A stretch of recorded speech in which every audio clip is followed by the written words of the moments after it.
గతంలో చూసాం. నువ్వు ఈ రాష్ట్ర ప్రజలందరినీ తప్పుదోవ పట్టించి వ్యవహారంలో మీరు నడుస్తున్నారు. అదేవిధంగా కూటమిలో మిగతా భాగస్వామ్య పక్షాల స్టాండ్ ఏంటో తెలిసి చెప్పవలసిందిగా ఈ నకిలీ మద్యం మీద. ఎందుకంటే ఇది ఫ్యాక్టరీలు పెట్టేశారు. ప్రతి 2 జిల్లాలకు ఒక ఫ్యాక్టరీ చొప్పున ఫ్యాక్టరీలు పెట్టేశారు.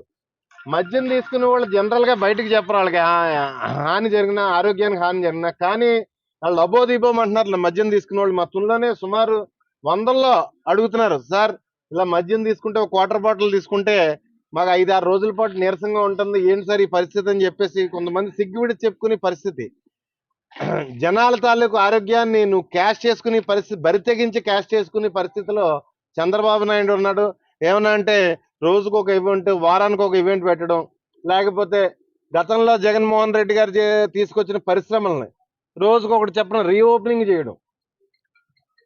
వైజాగ్ లో గూగుల్ అయితేనే, లేకపోతే ఇంతకు ముందు రిలయన్స్ వాళ్ళు అయితేనే, ఎవరైతేనే కొత్తగా వచ్చిన వాళ్ళందరూ గతంలో ఎంఓఈలు చేసుకున్న వాళ్ళే జగన్ గారు.